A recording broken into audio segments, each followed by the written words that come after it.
Again, yes, LCS playoffs are double elimination. If they lose this series, they play TSM. That best of 5 determines who is going into the final anyway, so that is still a possibility. TL are not completely out if this happens to them. But FlyQuest want to get back in the final. Santorin finally is allowed to play the Evelynn. Orianna comes through for PowerOfEvil. We'll see if we get a Lichbane. We'll see if we get a Nashor's Tooth. We'll see what comes out of him. But FlyQuest poised to come into the final from the upper bracket for the first time if they can do it here today. We'll see if they can knock down TL 3-1.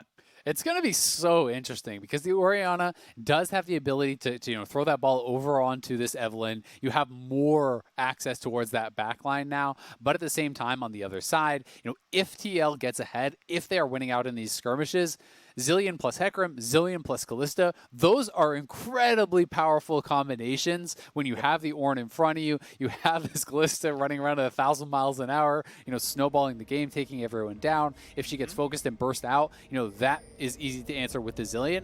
And that's why it becomes important to be able to land, AoE damage, to be able to threaten multiple targets. And that's where the Shockwave comes in. That's where PowerOfEvil needs to find more than one target. They need to be able to threaten consistent damage rather than just a one-shot from an Evelynn, because Zilean can answer that too easily. Okay, well, we are live, and we're going to see who can make this one happen. Bomb's not going to land. No poke on either side really just yet. FlyQuest on the red, Team Liquid on the blue. When TL played conventional team fighting, they won. When they didn't, they couldn't put it through. Jensen on a tried-and-true mage, though not the typical damage carry. They're going to put a lot on Broxah and Tactical to be primary team fight damage output. Kalista tends to fall off a bit late game. Hecarim tends to do that a little bit the same. There is some level of early game emphasis in his composition, but it is still a conventional team fighter for the first 30 or so. See if that can be enough as FlyQuest wants to do a bit of a late invade. They don't have a sweeper, so if there is anything to be had, they will be on a ward doing so. I believe they snuck in, and they want to invade right at 130 and try to punish a red buff start. I think they're actually expecting Hecarim to be on Raptors, potentially. Right. That's generally where you would start if it is leashless. They are going to be, finding him here, but TL's moving up their bot lane, and IgNar is split, so we'll see if anything comes from this. It's just going to be a smite fight, I think. Santorin wants the Raptors. They'll get a couple of them early on. Gets the first smite, but how many of the small Raptors will be taken away? Because that is where most of the golden XP is, other than the first camp. Traded back and forth. They're both halfway to the next level, they're just going but they want to keep fighting over red. And honestly, the level 1 damage from FlyQuest is quite good. You've got lethal tempo on Ashe. You've not quite got the ward. They couldn't get enough attacks in, and that means red's getting pulled. And with the vision deficit, FlyQuest can't take this fight. So Broxah will have a very slow road towards his red. You can see he might have to smite this, to be honest, because he's going to lose so much health otherwise. As we've got Eve running across the map to leech XP and get level 2 himself. I actually feel like with Zilean showing mid and with Ornn showing top, you should win that 3v3. With Ashe, Braum, Evelynn, I think that is really powerful at level 1. It is so tough to fight against Braum comps at level 1 with the concussive blows there. So, I feel like maybe they could have committed more heavily to that, but I get not wanting to potentially just risk your whole game at level 1. But that being said, you committed kind of like halfway for this invade, and it does just end up resulting in Broxah getting, a couple of the little Raptors. He gets his red buff, and they're going to be ahead. And level 1 and IgNar means he's running out of health so fast. Exhaust comes out of Tactical. Ren still comes through. Health bar low. Turtle tries to fight this one back. And I guess they get Guardian off, but that is huge. That is what feels like a mistake out of IgNar and Turtle to not be far enough back when level 2's coming in, but they didn't know when it was coming across. They were all late to lane and didn't have the breakpoint in mind.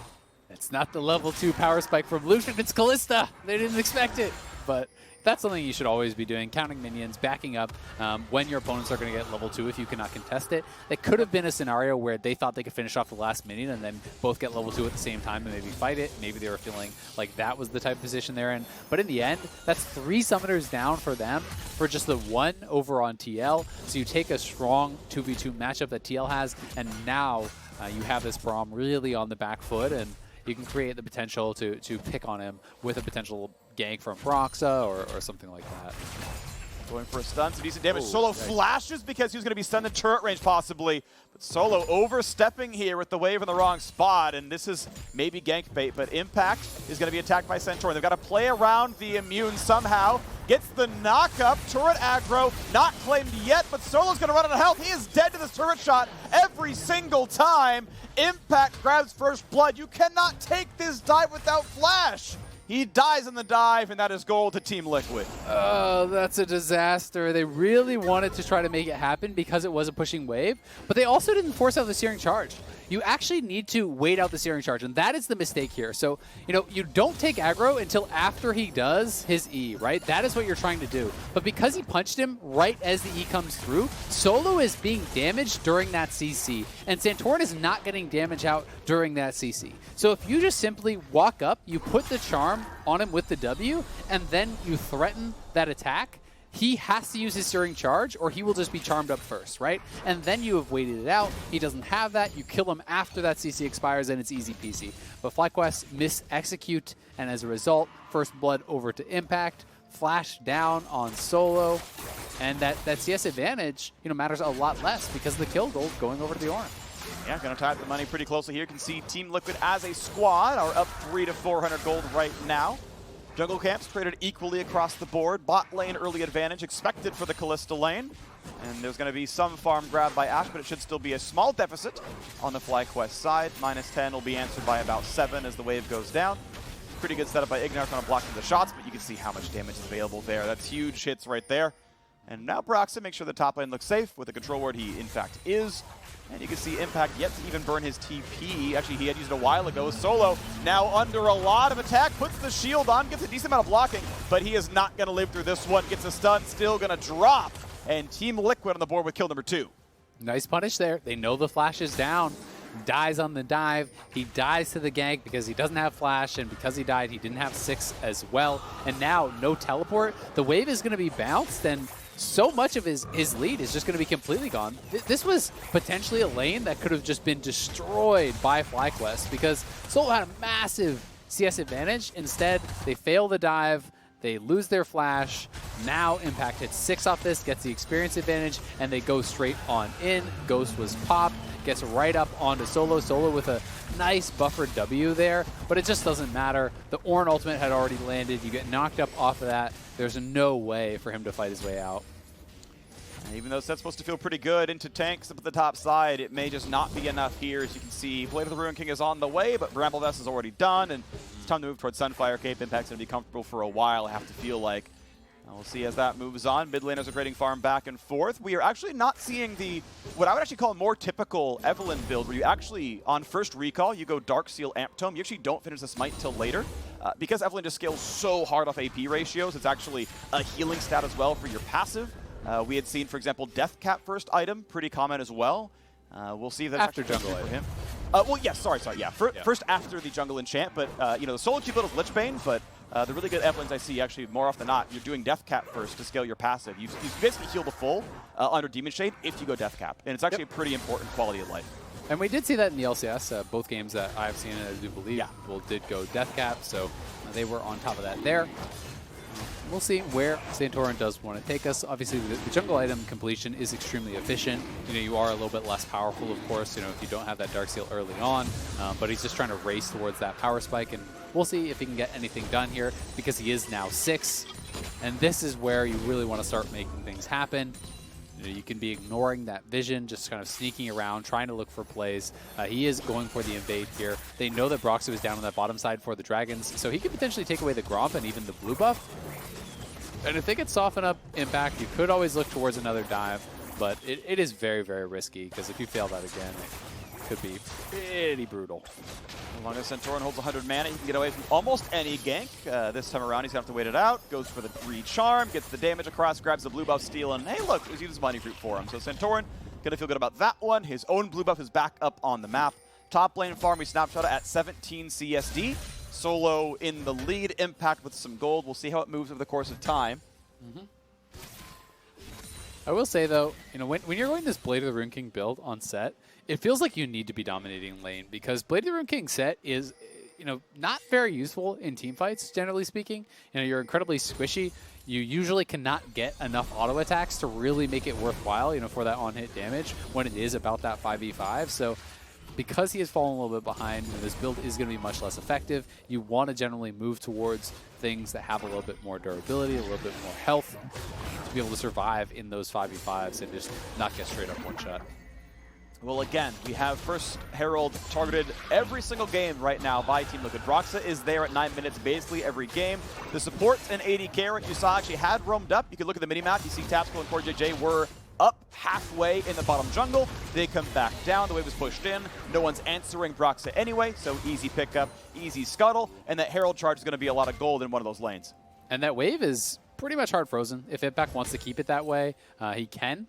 So that gets pretty rough, and Solo's not able to push it in. So his CS advantage is even going away because he knew that Hecarim is up there doing the Herald. He knows his jungler is not around, so he doesn't actually get to really approach whatsoever. Impact decides he wants to reset the wave, but with Hecarim up here behind him, they could potentially look for a play.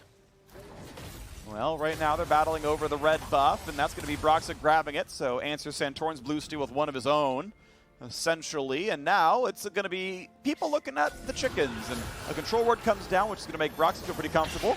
Going to be chased off by the threat of a charm, and Santorin will be able to get this camp for himself as these junglers keep trading back and forth. The control ward is finally killed off, so nothing really gained for that play out of Broxah. He tried, but it wasn't going to be enough. PowerOfEvil could have moved over pretty easily. The Sett could have as well.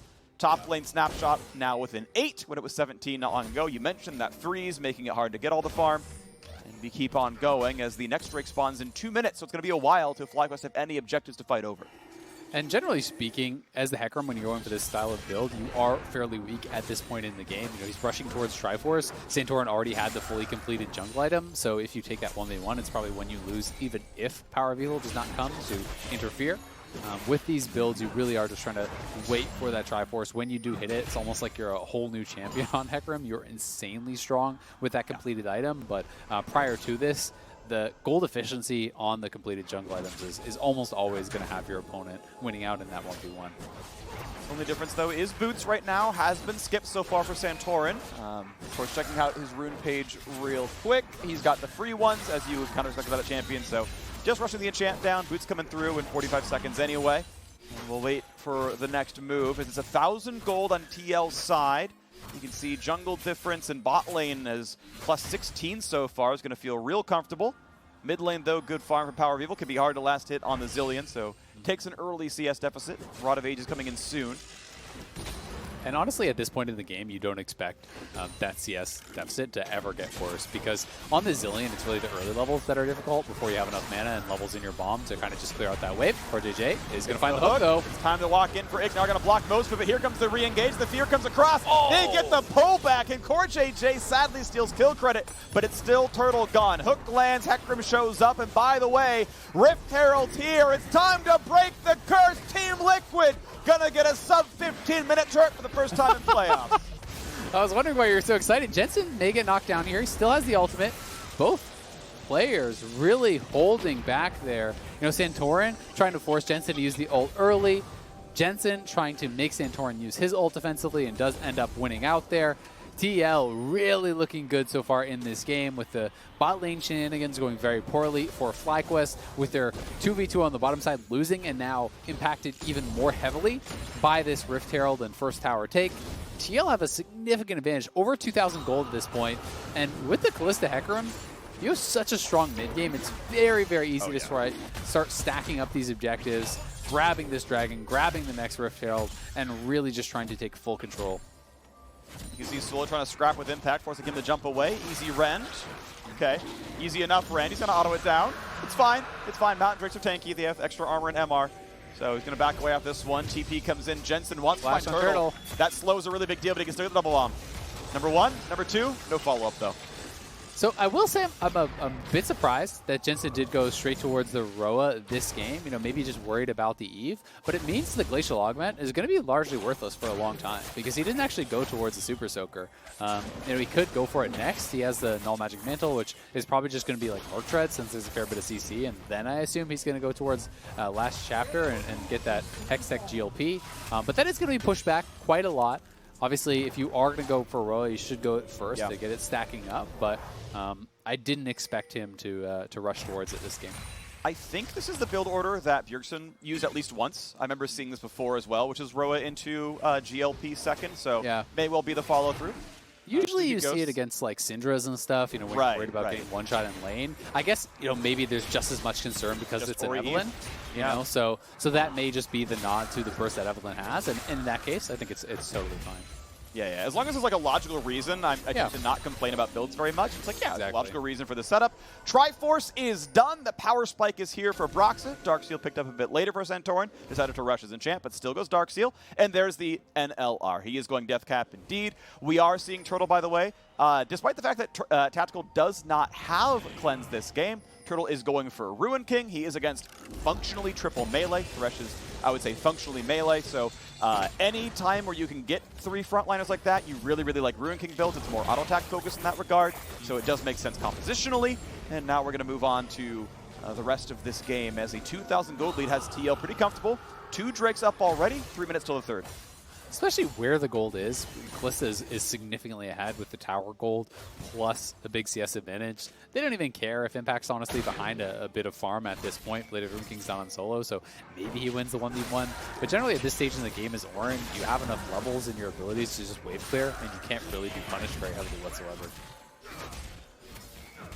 Wait for the next punishment then. Wait for the next team fight. Level 11 in for one of the top laners. Rank 2 ulti for both mids. Solo will get there before the next Drake easily, and well, the Herald's coming up eventually. It's going to be less valuable as first turret is already gone. Plates are already gone as well, but it will probably help them craft that next turret and open up more of the map. So easily Team Liquid are there on spawn. They get a little stopwatch buff and the fact that they've been timing it and they're ready to go. And now we're going to see as the waves are cleared back and forth, Tactical feels safe in the mid lane. Turtle, like, he could theoretically just arrowed right there. It's a Tactical, if you guess wrong in the hop, I'm going to stun you, but fall through damage is never going to be there. Core was always going to keep him safe, so no play to be had. Exactly. The other thing with the Rift Herald is that we've seen a lot in this series. Rift Herald used to help secure the dragon, or at least to attempt to secure the dragon. So that is what I really expect from it this game. In 2 minutes, the third dragon will spawn. You know, with TL going to be trying to go for soul point, you can just drop the Rift mid, help to get priority there, go straight towards the dragon. At the very least, it should help to secure your vision control in the area. And in the best case scenario, you know, it gets you a tower, or they just try to answer that and you get a free dragon. FlyQuest now grouped on the bottom side. Jensen's ward, though, keeps him pretty safe. Knows Eve's not in Tri-Brush. Double bomb, make sure no one's going to walk into that one. Gets temporary control of that brush. We can see what happens in later times as recalls come through for a few champions. Ruin King finally done. Seraphs turns around for PoE. Solo gets a bit of a lone time topside as he knocks in the wave, knocks down these minions, and we're going to see Impact answer, but not before his turret takes a lot of damage. Yeah, we'll take a fair bit here. I mean, it doesn't have the Triforce to really shred through, but they could just continue this. You know, Impact is going to have to back off with Santorin coming up. He obviously doesn't know that, but if he stays around, there is the potential to get taken out here. Good of Santorin to Shadow. It actually might be Impact calling that Santorin, you know, like Solo wouldn't play as aggressively if Santorin weren't here. You know, hey, I think jungler's topside, we can't see him, but, you know, the movements make me believe this is the case because it's not like there's any awards that would have spotted Broxah coming around, you know? And it's not like he's going to die and trade for Drake. This is just him playing very aggressively. Yep. Anticipating that any gank is not going to matter, and he is right because Santorin is there. Fighting over the mid lane now. Broxah has Rift Herald in the inventory, knows he can summon it during the Drake to either trade for a turret or just get both. So check out PoE's items. He is really strong right now. He has the Seraph fully stacked up and a Spellbinder before this fight. And this could be the game-deciding fight because you cannot allow TL to be working towards an Ocean Soul this early on to get Soul Point. It is extremely unlikely to be able to hold them off getting that Ocean Soul for the rest of the game. So FlyQuest pretty much have to fight, and being as strong as possible right now is incredibly important. You can also see QSS has come through for Tactical, which is going to make him very difficult to engage on.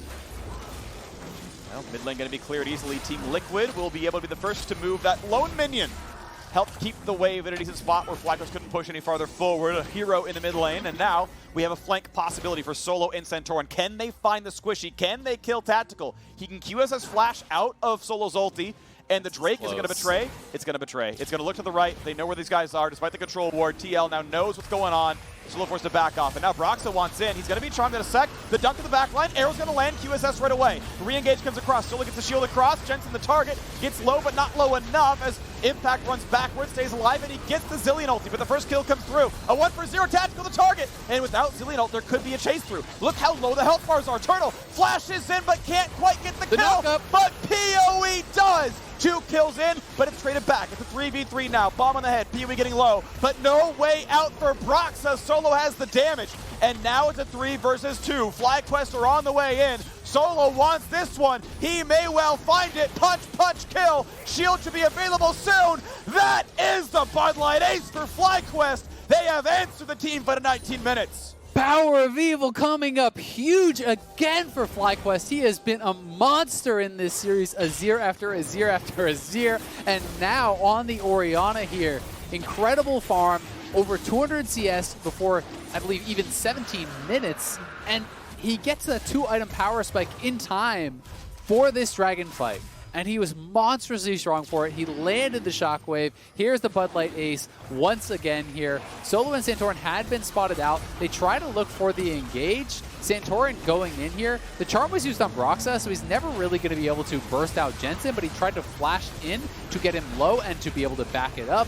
You can see then Jensen over on the side. The shockwave catches both tactical as well as CoreJJ, and that was the critical moment. Turtle flashing forward here, but Broxah still has his ultimate, and he would have been knocked up by impact anyway, so he gets feared down, knocked down, but PowerOfEvil so strong, Seraph completed, keeps him alive with the shield, and allows them to have those constant speed ups to chase him down, shielding up Solo, sending him in there, and allowing them to get the ace, plus the dragon, preventing that soul point.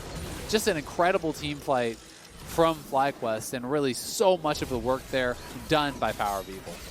Really, really well done. There's the damage up. That's what I wanted to see. How high was Solo's damage? Because he was mostly untouched, or at least, you know, durable enough it didn't matter. He got so many hits down. Solo Turtle, lanes. yeah. Turtle flashed in for the volley. That was enough to set up the Solos. Supportive play, loses his life, but so very worth it. 5 kills to 2, I think, that fight overall. Solo's going to feel comfortable now on the AD set. Here comes Santorin for the bot side. By the way, I can ignore you. I can go for the turret. They're going to go for the play instead. Dunks him into the wall. Means he can't ult, and there's no way out, but Solo's running a bit low. He'll stay alive just barely, but Jensen's here. Auto, stun, bomb number 1. He's life-stealing, though. He's life-stealing. Okay, he'll die. This is dead. This is Solo dropping. He's going to try. He's not going to live. Jensen's TP gets him a kill. Going to be able to respond back to that, so nicely done there by TL to at least be able to trade a kill there. But yeah, the difference in solo lane damage was pretty astounding. Something like 2,500 damage between Jensen and Impact, and just about 8,000 damage done on the other side by Solo and PowerOfEvil, who ran rampant in that team fight. Really did pop off, and despite the fact that Turtle, you know, had his ultimate QSS, there was then nothing for the subsequent CC that could come through onto tactical. So, Team Liquid now behind. They went into that team fight with a pretty significant advantage. You know, up gold, up dragons, and now FlyQuest has bought themselves a lot of time, and we'll see how they look going forward, because Santorin is closing in on death cap, which is an enormous power spike. PowerOfEvil is working towards his death cap, and that plus Spellbinders and Seraphs is such a ridiculous amount of flat AP that not only does it give you... Oh, we'll see if CoreJJ... I just stunned him. He's going to get chased down. Gets the haste. PoE's trying to keep his teammates alive, and they're going to get away. But yeah, that could have been a play.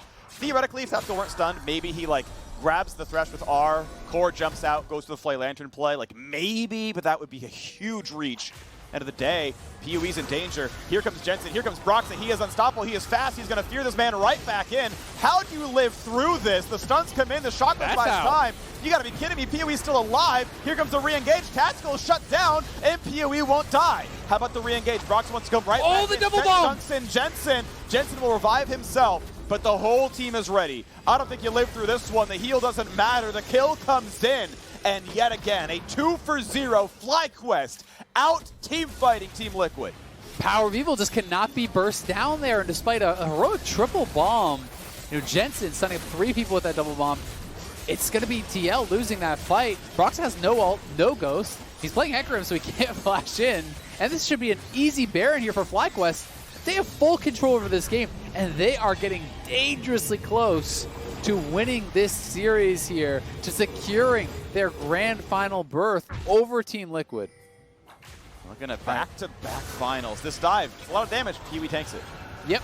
He got the command protect in early before that initial bit of damage came through. Then he gets the Seraph's Embrace up. Huge amount of shielding. His command protect came back up towards the end of that, and his self-peeling shockwave, also very, very big, did help to keep him safe. We saw that, you know, 3-man stun coming through from Jensen trying to turn around that fight, but it was not enough, and FlyQuest now on the siege. And look, that replay, that was a style choice. That was a fight that was not safe for work. The fact that PoE just refuses to die, like this man is unearthly. You just can't watch the rest of it. It's just not fair to everyone else here. And this is FlyQuest looking to move back-to-back-to-back finals. I said that one weird. Back-to-back finals might be the play here for the squad. And as they look to make this a 3-1 victory over TL, the 3,000 gold lead, next Drake is spawning in 15 seconds, and FlyQuest poised to grab this one with map control. But TL still in this. You know, if they can get something done at this next fight, they could come back. Impact though in trouble. Death Cap is done for Santorin. This could be a lot of damage. Tried to guess the timing. His W was on cooldown, so the charm's going to land despite the flash. Santorin going for more. Ults away, 800 damage. Thank you very much. Kill picked up. See you later. And with that kill, not much chance to contest at the Dragon at all. Jensen's top side has no TP. Baron pushing mid and bot. They're trying to look for a fight here, but Braum is tanky, and FlyQuest should be able to knock down a tower here and then retreat back to the Dragon and grab themselves another objective. TL looking to be sent to the lower bracket there. Santorin wants a red belt to be handed to the Turtle. There you go, grabs that one. Ocean Drake alive, and it doesn't really matter really how much they stack it. It's kind of going to be a while till Ocean Soul comes across, but they are going to send a couple over the wall. They're going to knock down bot lane tier 2. An embarrassment of riches right now for FlyQuest as their gold lead crests 5,000, and they tie up the Drake score, and as the items come through, the death cap almost there for PoE. Turtle going to build towards his third. Yeah, this is going to be FlyQuest. I mean, so heavily favored here. TL, it's going to require a big comeback. Yep. I do think PoE will easily have Death Cap on base. That's going to make the Command Protect even that much stronger. You know, that's the added benefit of going for these really heavy AP builds as opposed to something that is, more flat pen or even Leandry style builds. You have an incredible amount of defensive power because of the scaling there. And now wrapping around here again onto Impact, he is going to be in trouble, corralled towards this Eve. Going to go for the Shockwave. Santorin not going to show up for the Charm here as well. Impact is flashless. He has an ult, but he's not going to cast it. Gets chunked down rapidly. He tried to counterbuild for his top lane matchup. And of course, yes, he stacked some armor. Abyssal Mask, not enough to deal with this. 10 stack Magi's picked up there for Santorin. He's ready to go. The AP damage is just so fed right now over on FlyQuest. You need a lot of MR, and there is not a lot of MR over on this team. Broxah going to be pushed out, could get chased down, but I don't think FlyQuest need to overextend. They should wait for their base. It has been so long since PowerOfEvil has been back to base. I like that they played it a little bit more passively with the Baron buff because, yes, they could have maybe pushed a little bit longer and then gone back to the Dragon, but if you lose a fight and you give TL Soul Point, that's a win condition for TL, right? So you take a little bit of a safer route here by just grabbing the early Dragon for yourselves, denying that as a potential win condition, because without that, it's getting hard to see how TL really gets back in this. They're going to need an incredible engage, really powerful revive, and we can see PowerOfEvil not sure if they realized where he was, so he's actually just going to teleport back to base.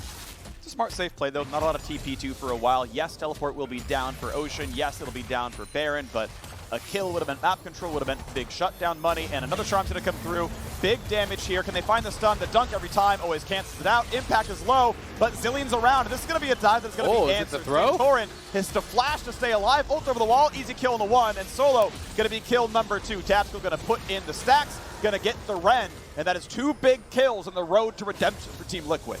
That's a great counterplay from TL, but what is the risk reward? Where's the evaluation on this play? PowerOfEvil is back towards base. We'll see if he can get something back on Broxah here.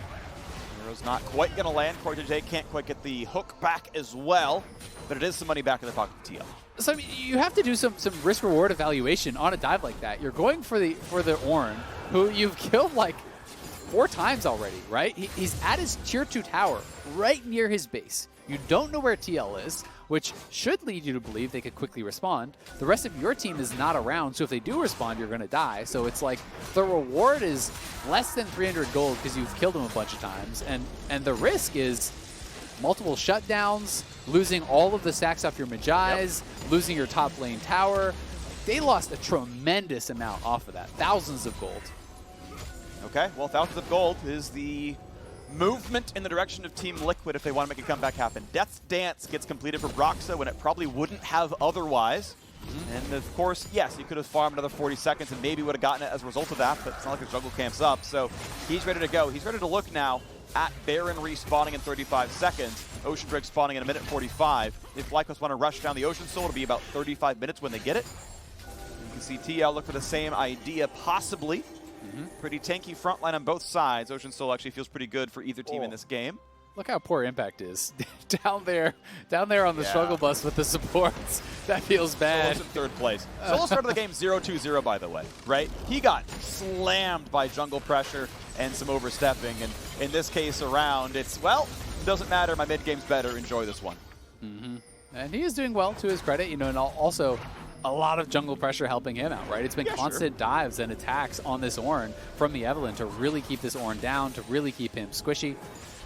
But Impact, you know, getting some levels under his belt. He did throw down that Blade of the Ruin King upgrade. Jensen has his death cap now, so next level in for Impact, that's going to mean another upgrade. Those Ornn items erasing a lot of the gold lead. So TL with FlyQuest on that overdive, losing the tower, giving up the shutdowns, and now Ornn getting enough experience to really start to upgrade these items. The gold is pretty close to parity, truly, as far as gold efficiency goes.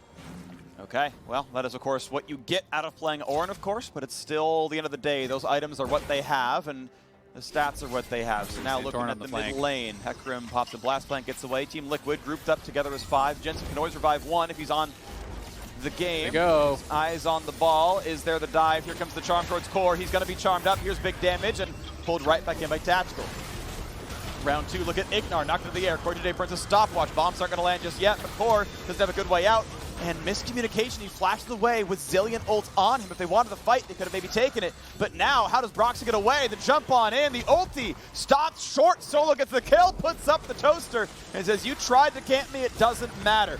And now we're going to look at the play over in the top side. It's Baron being attacked. It's now Team Liquid without Smite, forced to defend, and will they even try?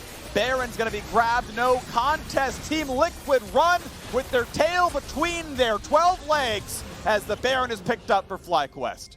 Not able to contest there, and now it's going to be another Dragon potentially here for FlyQuest. They're running straight towards it. Broxah is still down. As you said, CoreJJ flashed out and got Zilean ultimated at the same time, and then Solo just chased down and killed off Broxah, who had been getting zoned out of the fight throughout that entire time. And they couldn't really challenge. They're looking for a pick, though. All they get is a turtle flash.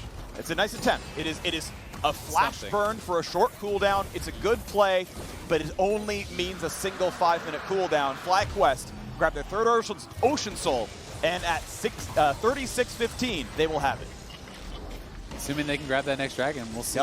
And you know, it gets tough, right? You know, at this stage in the game, to be this Hecarim diving into that backline, you are strong, but you need assistance to actually burst down even the Ashe without the flash. You need someone else to get there, back there with you, because otherwise it's going to be exhaust from the Braum, it's going to be Guardian Redemption, you know, all of these things making it difficult to hit that kind of lethal damage threshold before you get stunned up and just killed off yourself.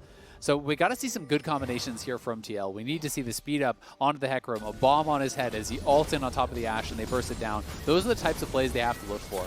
There also is some potential of killing off PowerOfEvil, who has no stopwatch. He does have the flash available, but if you can kill PowerOfEvil, if you can kill WildTurtle, there's some hope. Jensen has flash, Jensen has ult. Turtle has the arrow, level 16 onto him, which just naturally lowers the cooldown on the arrow. He'll manage to weather that one and go towards Infinity Edge as his 4th item as he gets some healing reduction. Believe it lasts long enough on an upgraded item to survive through a Zilean ult and give them only half health on revive. It's close timing, I forget exactly. I know someone who knows the champion better will tell me for sure. Regardless, FlyQuest playing around this bottom jungle. They've got Baron, they've got the Drakes. There's nothing to play for in the neutral game for 3+ minutes, so it's sieging only. And so far, Team Liquid with double bombs are doing that pretty admirably in defending, but now mid's under fire. Ornn doesn't mean too much to PowerOfEvil, but the wave is cleared, and the Nexus turrets and the inhibitor turrets are going to stay pretty healthy. Top lane tier 2, the only easy target, and FlyQuest looking nowhere near it. Not going to be able to get over there just yet. Obviously, the wave pushing against them up on that top side. They're just trying to play towards 2 lanes. Jensen, nice slow. Ooh, shockwave on Core nearly kills him off. Thankfully for him, he's tanky enough to survive the whole thing. Doesn't force any ults out of Jensen, but it does mean he's no longer in this fight. So a 5v4 temporarily means in goes FlyQuest. No shockwave is not a concern for them. They're okay to knock down the turret itself. And look, Baron's ending in 25 seconds. May have to back off. Yeah, I mean, CoreJJ went back to base because he was low, and Jensen showed bot lane. So they stepped forward in a 4v2 to just take down that turret. There's not any threat with just those 2 members there. They couldn't engage without CoreJJ. They don't have a lot of follow-up without Jensen. So TL got to try to find their window here. But it's looking tough because you can't just start it off with a Braum an Ornn ultimate because of the Braum. He can just block that up, no problem.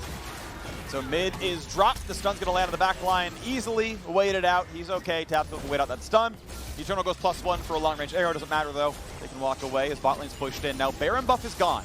So all the gold FlyQuest have earned is not spent right now, and the Baron buff that gave them the benefit is gone as well, but they still may look for the play. Santorin tries to find a charm. Again on a tactical. He is a target. Not dead just yet. Broxah sent back. Here comes the dive. Nearly kills off Jensen. Gets the ulti out of him. How about the re-engage? Though Impact is here. Again, the dunk comes in. Redemption resets the fight. Health bars are good. Solo heroically in the front line, stunned up, doesn't matter, has the shield. FlyQuest need to send Santorin away, gets a shield, and that turret's gonna fall. In addition to that one kill, it is 5v3, and FlyQuest looks to go to back-to-back finals inside the base, waiting for the next wave. Knock down the minions, and the respawn timers are 30 seconds on 2 of them. It is a 3v5 defense. The carries are alive. The wave clear is in. IgNar taken up in the front line, puts on the shield. Can they Tactical! Tactical tries. He finds 1. He finds 2. He's gonna find 3, and he is revived. Do you believe a 3v5 team fight? Because TL certainly does.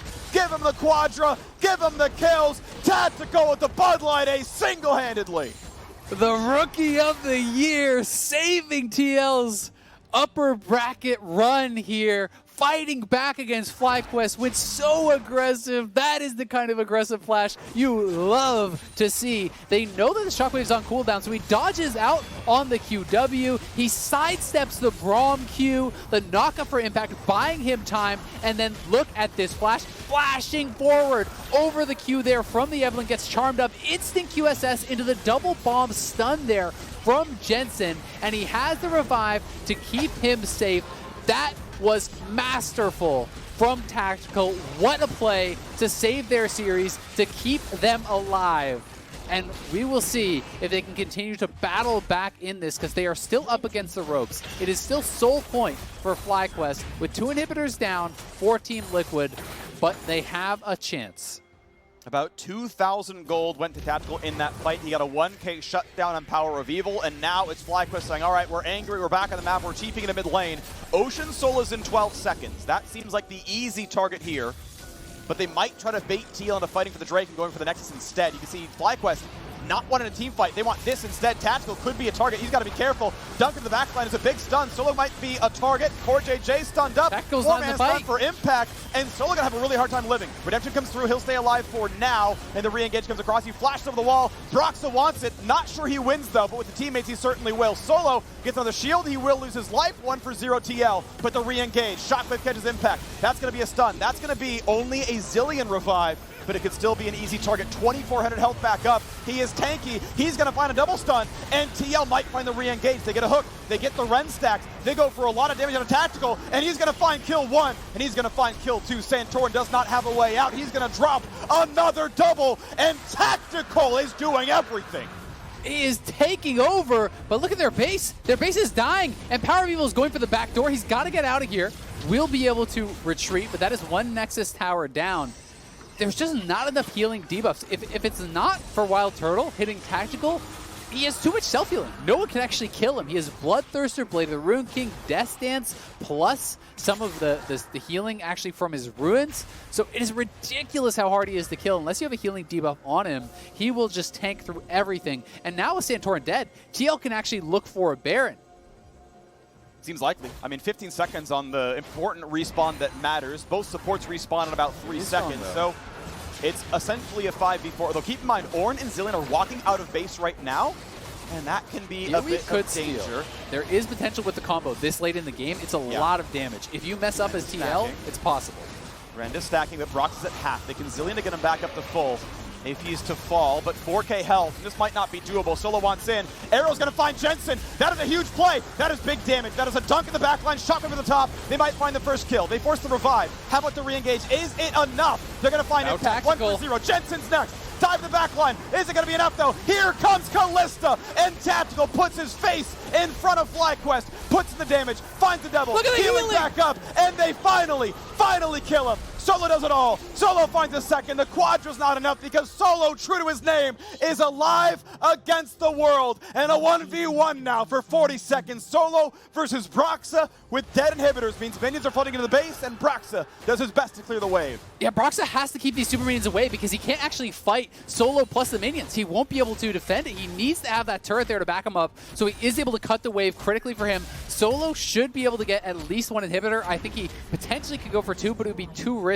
So he's going to have to back off here. The game continues. This has been insane. But someone on FlyQuest, please buy some more healing debuffs. Tactical is healing for thousands in these fights. As they go around the side, the arrow from Turtle over the wall catches Jensen, but they can't burst him out. But then track this shockwave there. Multi-man shockwave from PowerOfEvil. Huge combo from him, but Jensen able to get the revive off, and then Tactical on the side, stacking up the Rens there, getting so much damage down. They try to turn on him, but as soon as Turtle goes down, that's your only healing debuff, and that's where this drain tanking just becomes a nightmare for FlyQuest. They stun him up. He doesn't have QSS. If he did from that position, I think he just easily heals through this. Yeah. Barely they kill him off. But I mean, that was so close to Tactical surviving from that situation, and now he has even more lifesteal with the Mercurial purchased up. There's still no healing debuff besides just the Ashe. So honestly, if you're Broxah, just keep Ashe away from this Kalista, and no one can kill him. Solo should have not gone Randuin's. That should have been a Thornmail. There's no way to dodge it. He has Hurricane. Tactical is going to Thornmail himself. That it's impossible to dodge this away. I think that is a very big misbuy. I think that would have changed that fight a lot. Solo dies before Santorin or Tactical dies before Santorin ever falls, and that fight looks different. But regardless, we are onto the siege. Baron buff on just the Hecarim, but it's enough to buff the minions, enough to knock down the mid lane turret almost, but Shockwave catches onto Impact. Is he the target? Not yet the Zilean. They're holding on to that one. Redemption gets the health bars back up. CoreJJ in the front line. Big damage on Santorin. Gets the shield, gets the bomb on his head. No killing towards IgNar. Jumps back towards WildTurtle. They keep the turret just barely. Yeah, they're going to have to back it up because you can't re-engage like that with Impact so low. And force that Zilean out of them immediately. So Impact's going back to base. TL are staying around. This is actually somewhat risky. If you stay around too long, Impact has no teleport just yet, so he can't rejoin you immediately. But this game is very likely to be decided at the Dragon in 1 minute here.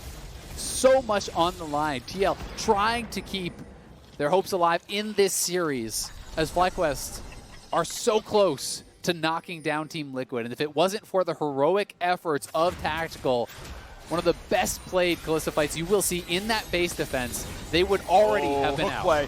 Hook play onto Eve. Can she ult in time? She cannot. Santorin is gone. 5v4. Team fight begins. Shockwave on 2. Jensen self-ults. Broxah pulled the safety. It didn't Jensen trigger. Will time it out. Jensen is at 2 HP. Is there enough to re-engage? Can they find it? FlyQuest 4v5. They know the backline can't really fight here.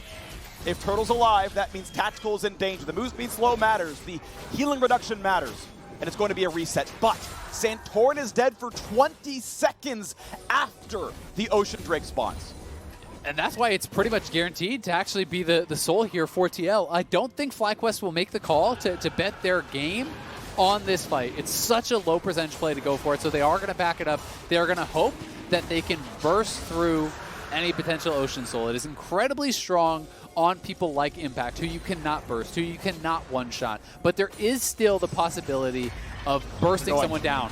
Solo flashes, he's still hooked. This could be the play. 5v4, dunks into the wall. Santorin alive now, goes for healing reduction, gets revived on the front side. No kills just yet. Solo runs away with Ren stacks on. He's going to kite out, wait for them to time out. PoE flash over the wall. Big damage on Solo. He's shut down 1-0. Redemption only means so much because Turtle is under attack. Turtle is under assault, and Turtle has been de-shelled. He is gone. 5v3. Team Liquid were stuck in their base with a 3v5. Tactical fold the fight back, and TL have won fight after fight after fight, and they're going to fight now to close out the game, to tie it up and go to game 5. In a 5v3, they'll look to push down the Nexus turrets, and who is going to stop them? PoE without Shockwave seems unlikely. The front line is there. Broxah has GA. They pull back IgNar. The turrets are going to fall, and Tactical carrying this game on his back. Give him the revive and he'll do the work. Another kill as Santorin falls yet again. The Nexus drops and Team Liquid bring us to game 5.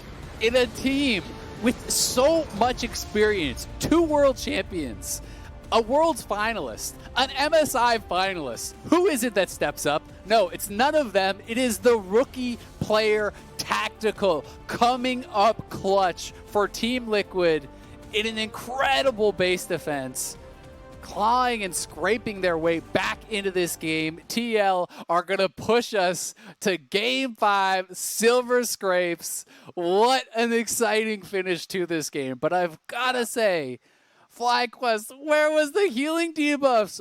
4 lifesteal items on Tactical, plus healing from your ruins. Sure. That could have won you the game, but so much props deserved by Tactical. That team fight was incredible from him, and he really stepped up in a situation where almost every player would have crumbled. Definitely Solinated Thornmail. That was the easy pickup there, and he dropped that ball. Regardless, an incredibly well-played game on both sides. A nail-biter, a close one, but Game 5 is upon us. We're stepping away, but when we come back, we will have the state from NLCS breaking down that match.